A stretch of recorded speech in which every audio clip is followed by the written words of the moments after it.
You're listening to No Hipsters Pod. Episode 61, No Hipsters Pod. It's your boy Ronte, the founder of NoHipstersAllowed.com. And this week, our co-host is my girl, the founder of Vanede, Nneka Obiekwe. Hi. Welcome back. Thank you so much for having me again. I am just honored every time. Of course. I absolutely love our conversations. And I feel like just so much happening right now that I just feel like there's no better person, honestly. So since we spoke, we spoke right after the leak of the Supreme Court opinion that was going to overturn Roe v. Wade. Mm-hmm. And in the last, week and a half or 2 weeks, it's been made official. Roe v. Wade is overturned, which leaves states open for states to do as they please. And so basically half the country is going to have abortion laws overturned. And so it's really a case of two Americas right now as far as reproductive rights are concerned. Mm-hmm. And so basically, I think we've spoken about this at length already, but what are your reactions to things you're seeing so far? And what do you think people, more importantly, politicians should be doing to fix this mess? Yeah, I mean, I think my reaction was similar to everyone else's.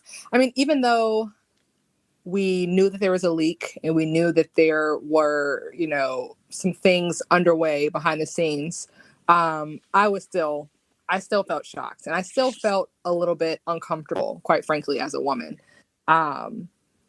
So much so that I think the initial reaction was just to feel really overwhelmed. And it was very difficult, and still is, quite frankly, even as you and I discuss getting back together and chatting about it, to truly both understand how I feel and understand the weight of the implications to my life as a woman, as well as to articulate it in a way that really justifies the nuanced and layered aspects of it. Because I really think that we've been talking, we often, when there are arguments, we focus on an aspect of a very large and nuanced problem. And we find ourselves getting to, kind of getting into the weeds on, if the woman was assaulted or if this specifically happened. But don't get me started. Honestly, I mean, sorry to cut you off, but honestly, I'm so irritated that people rush to these really extreme circumstances when they're trying to argue for abortion, which I think is ceding so much ground from the jump. I think abortion should be legal because a woman should have a choice. Exactly. It doesn't matter if she was in an extreme circumstance. It should just matter that she is choosing for herself. Thank you. So, that's it. And that's exactly my reaction to it. You almost have to take a step back from social media because there's all these people who think they know what they're talking about, or to your point, who really invalidate the significance of the issue by focusing on aspects just like that. What if she was assaulted? What if it was a child? Like you said, that is an extreme circumstance that is absolutely valid, an experience that absolutely should be considered when we think about abortion. But you said it perfectly. We're talking about the woman's right to choose, and we're also talking about the access to basic health care as a woman, because this is a catalyst for many things: access to birth control, access to sex education, access to things that equip you as a human to be healthy and to maintain health. So we're also talking about an equity issue, right? So there's so many layers up to it that it's so jumbled in my brain, but I just love what you just said, because I think that at the very least sums up my frustration. Yeah. Hopefully we get a bit more skilled in having this debate, because just as far as I see, we're doing it wrong. Mm-hmm. And so since the news came out, so many famous people have spoken out. A few speeches at the BET Awards mentioned the ruling by the Supreme Court. If you've ever benefited from a woman making one of the toughest decisions of her life, which is to terminate a pregnancy, you need to be standing with us. This is not just a woman's issue. This is everybody's issue. And at Glastonbury, people did a few, made gestures in support of reproductive rights. Olivia Rodrigo dedicated her song, which is, I think, titled Fuck You. I think she dedicated to the Supreme Court. This song goes out to the justices, Samuel Alito, Clarence Thomas, Neil Gorsuch, Amy Coney Barrett, and Brett Kavanaugh. We hate you. And also Kendrick Lamar, I don't know if you saw, but he had this, he closed his Glastonbury performance with this situation where he has like a Swarovski crystal and, studded crown, like a Jesus crown, basically, a crown of thorns, except it was like bedazzled. And the whole time he has like blood, basically. I guess it's corn syrup they use, but what's supposed to be blood dripping down his face, and he's like doing like this chant for reproductive rights. They judge you, they judge Christ. Godspeed for women's rights. They judge you, they judge Christ. Godspeed for women's rights. They judge you, they judge Christ. Godspeed for women's rights. And of course, a lot of people that thought, "Oh, wow, this is powerful." For me, I thought it was very, very cringe-inducing. I don't know if you saw it.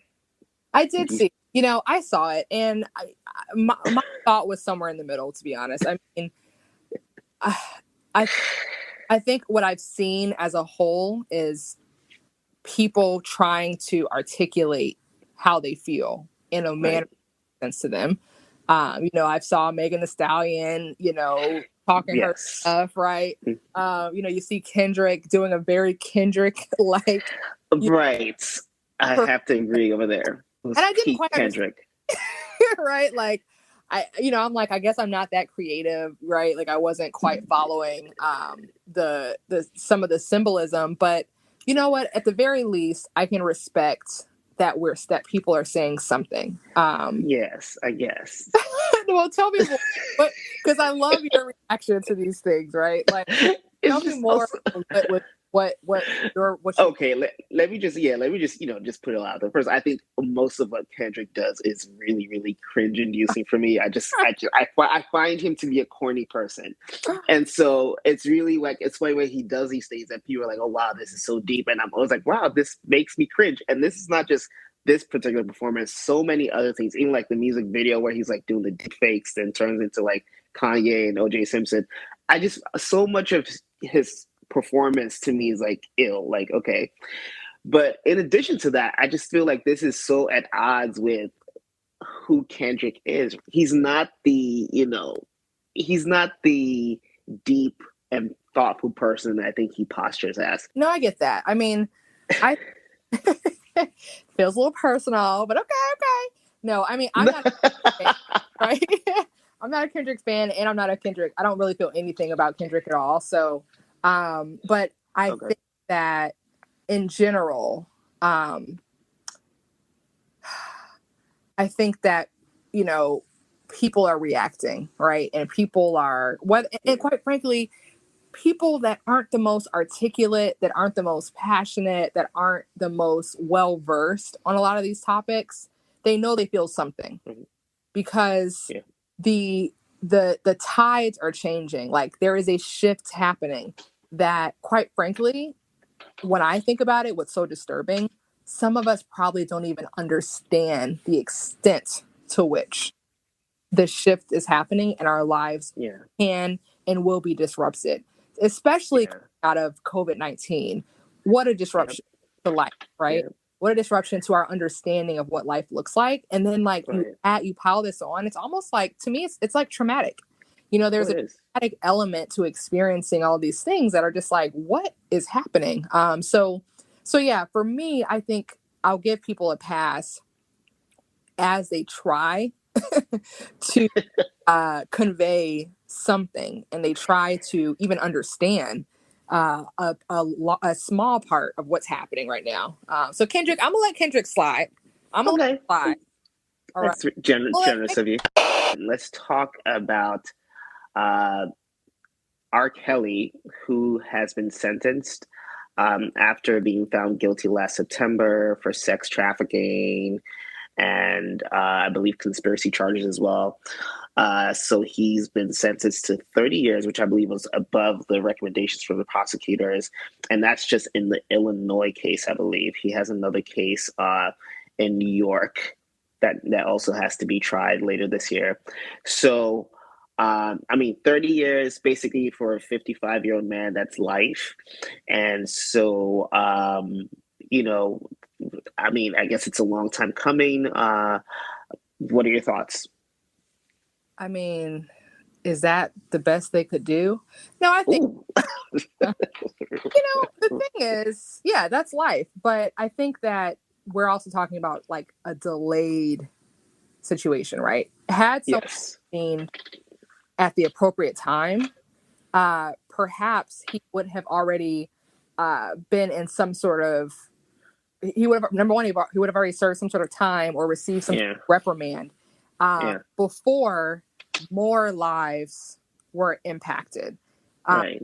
So I think it's important that the crime fits the punishment, because we're not talking about a single incident or something that happened one time 20 years ago. We're talking about someone who became so confident that the choices that they made would go unnoticed and unreprimanded, that he only continued to escalate and get worse.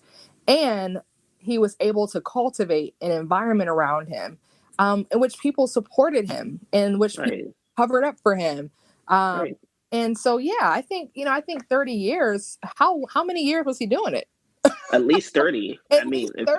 Because the stories date back to 91. Mm-hmm. So if we're going to say that was the first time, and it was probably happening before that, but one of the women in the documentary was telling the story from 1991.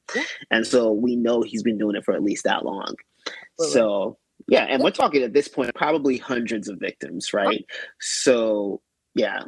Yeah. 100. I mean, it's scary, what sort of monsters we let walk around freely. He's not the only one, right? So it's not like it's a, before anyone, oh, here we go about R. Kelly. I Believe I Can Fly. We all love that song.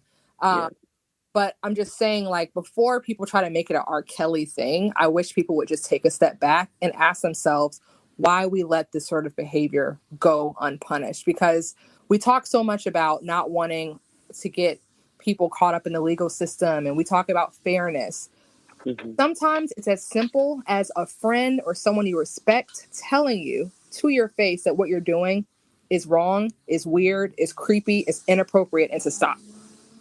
And all the people who let that go and who allowed it to continue should, number one, they themselves bear responsibility, but they should also look him in the face and say, we're part of the reason why you're here.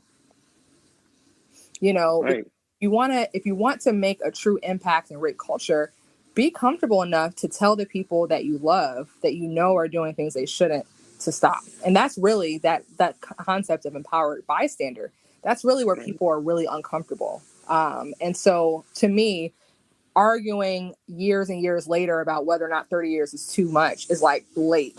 It's like, send a man to his second home and let's be done with this conversation.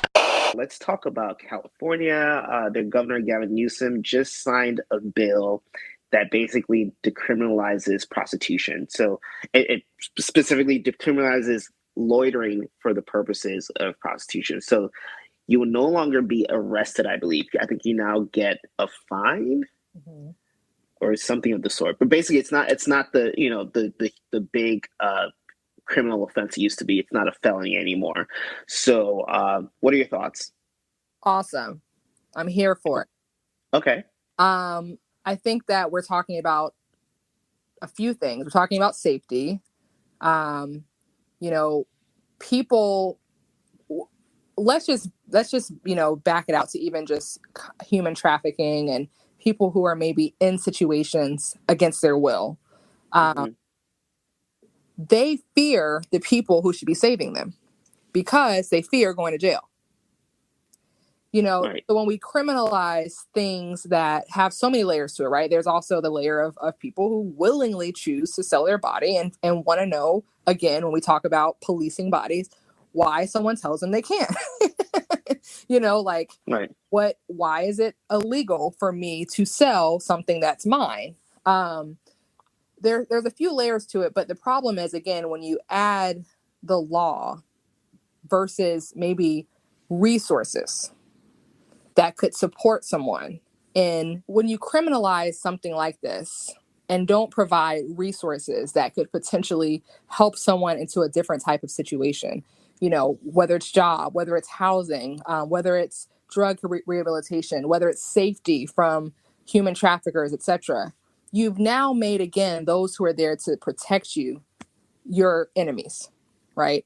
And who exactly do you go to if in that situation, if you can't actually go to the police and get any sort of help? So I know that there's still, you know, a fine and there are things of that nature, but I think that we could potentially create a safer space for these women and men and people who are prostituting themselves. And then we also find, just as we saw with marijuana, et cetera, that when you decriminalize things, you also take away some of the violent aspects of it. And so you create a more safe environment. I studied addiction studies in college. I did my study abroad in Amsterdam, where we also know, you know, prostitution is, you know, it's the same thing. And so we did some work in the red light district, and we talked to sex workers and all that. Yeah. And I mean, there's a level of security that they have. To me, it ties so much to what we're talking about with, you know, being able to have the right to make decisions for yourself about yourself. Right. And there's a level of empowerment that happens there that allows them to safely enter the industry and exit. Right. It takes away some of the stigma. It takes away some of the fears. It takes away some of the less safe and more violent aspects of the business. And I think it makes it easier for interventions where there needs to be, and trust in the government to help them, you know, aid them in getting resources, et cetera, when it feels like the government is working with you and not against you, when it feels like law enforcement is working with you and not against you. So I'm here for it. I think I would love to see it happen in other places, but I know California tends to be a bit, you know, advanced on these topics. Right. So it's funny. So it only decriminalizes the loitering. It doesn't decriminalize the solicitation. So it's really interesting. It actually really is kind of designed to protect, I guess, the workers who have been targeted by police. And so this is what this law is trying to basically mitigate. And I mentioned it was a felony earlier. It's actually a misdemeanor. But after this bill is no longer a misdemeanor, I think they just get fined. And so it's really interesting. So some human rights activists have actually spoken against this because they say that it opens the door for human trafficking. Mm-hmm. So what are your thoughts on that? Well, number one, nothing's going to open the door for human trafficking. Okay. You've got people like literally stealing women, men off the streets and forcing them into things regardless. I get frustrated when we have conversations around how we are opening the door to things that are happening in the dark. And I guess that's kind of my point. When I use the word safety, I talk about what happens in the dark, and how uncomfortable that is to know that we don't have certain safeguards in place. I understand that, you know, there could be some linkage that to human traffickers feeling more emboldened, et cetera. But honestly, given the rates that we're seeing, and it's only going up as far as the amount of people that are being forced into sex work, that's the least of my worries, right? My question is, what else, California? The first step is always going to be policy changes, but we still need to make sure we're implementing other interventions and programs that will combat what's happening as far as human trafficking goes. So it's not the last step, right? It's not going to be the final thing that they do. Everything when we talk about these sort of issues, there is it's a nuanced issue and it's a comprehensive approach, meaning it's an approach that needs to be targeted at many different levels and different types of leaders via whether it's policy, whether it's, you know, nonprofits, public health, et cetera, all need to be sitting at the table and thinking about how do we really address this issue on the systemic level? And what is our role to play in this? So, again, to me, I'm all for the changes that they're making. Mm-hmm. It's not the last, right? It can't be the last. There's no one size fits all. Right. So, but I'm here for it as showing progress, and hopefully, looking forward to hearing what else they plan on doing to support the individuals in this line of work. Let's change gears and talk about the BET Awards. Now, I know you didn't see all of it, but there are a few things that happened. First, let me just say I think it was one of the best I've seen in a long time. It was actually the highest rated in a while, and lots of great performances. Jussie Smollett was actually on the red carpet, like. None of that stuff has happened recently, and that was interesting. That he had the internet talking the whole night, and then also Diddy actually, I think, grabbed the biggest headline. So he was the Lifetime Achievement recipient this year, and during his speech, he thanks Cassie for holding him down during dark times. This is all while Young Miami is in the crowd holding a sign that says "Go Pappy." It's so. I just love it. A, did you see that part? And B, what are your thoughts? I did see that part. I have been following the Go Poppy signs and the reactions from very hilarious Twitter users saying he thanked everybody but Young Miami, who was holding the sign. Right. I also watched the interview between Young Miami and Diddy on her podcast. Yes. And which is pretty entertaining. That was extremely entertaining. I feel like you single, well, we go together. So how would you feel about me telling people that I'm single? Because we go together. I'm not laughing. Yo, hold on. It ain't no hold on. We go together now? Real bad. Okay. Whatever you say. I like that. I honestly think that she knows what she's doing. She's an entertainer. I think she's one of the funniest people ever. Like, she's one of my faves. So I think she knows what she's doing. She is humored by all of it. Diddy is definitely like he has mastered the art of toxicity. You know what? He owned it on the podcast. He's like, I know I'm toxic. He even said on the podcast that he just didn't want to let Cassie go, even though he knew he wasn't doing the girl right. So I think that he is extremely toxic, and has he wants to keep a hold on the women that he dates or has relations with. Like, I guess when he just decides his version of love, that he wants to keep them somehow in his sphere. But you know what? I'm here for Cassie living her best life with her husband and her children, not thinking about Diddy, and the fact that he is still over here thinking about her to the point where he's giving out speeches with her name in it. Right. But whatever the case, Young Miami reportedly has an allowance of about $240,000 a month. So she'll be all right. Go Poppy. She'll be all right. Yeah. Please. I love that for her. Winners and losers. Nneka, since you're the guest, I'll let you go first.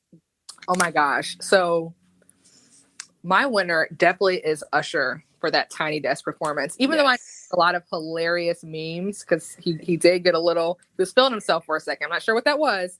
That movie did. But I am not. I will tell you, this is usually a surprise for a lot of people. I'm not a big R&B fan.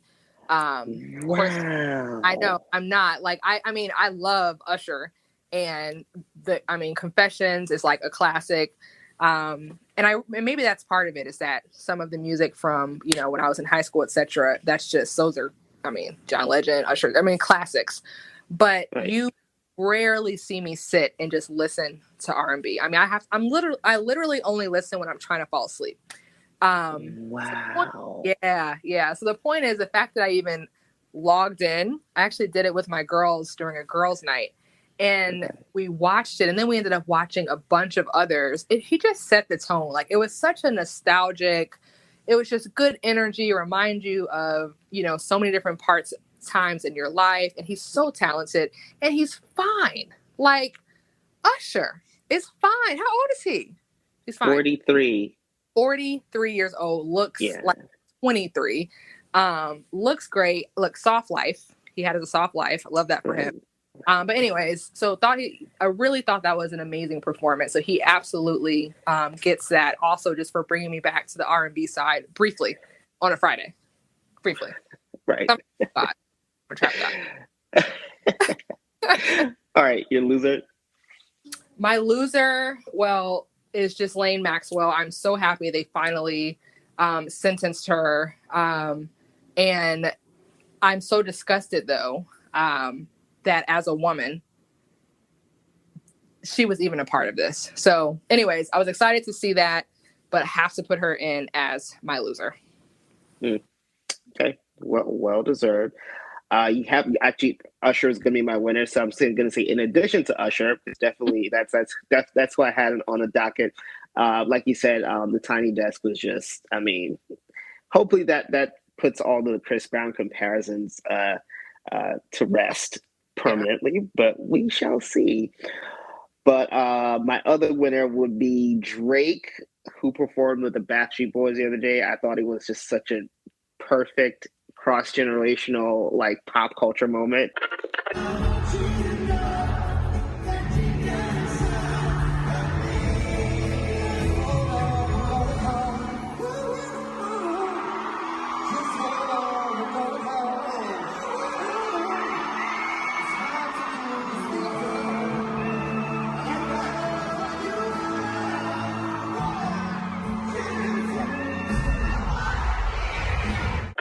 So the Backstreet Boys are performing in Toronto, and Drake joined them on stage, and they performed "I Want It That Way," and it was just, I thought, hilarious. So yeah, that'll be my winner. No other really winners tonight besides Usher. Losers, there's so many. I'm just gonna kind of run through Miles Bridges for hitting his wife and possibly his career in jeopardy. Yep. I mean, there's also this well, first, let me just stop for a moment and say America before I go any further. America is a loser right now. So today is July 5th. Yesterday was July 4th, Independence Day, and there was a shooting at a parade in Illinois. 6 people killed, at least another 24 injured, and apparently something else might have happened in Philly as well, gun related. So, I mean, America, what's really good? I mean, this is specifically for the Republicans who don't want to pass sensible gun laws. I'm losing count with the amount of shootings we're having at this point, like just every other week. And, it's really, really a scary time. So definitely America.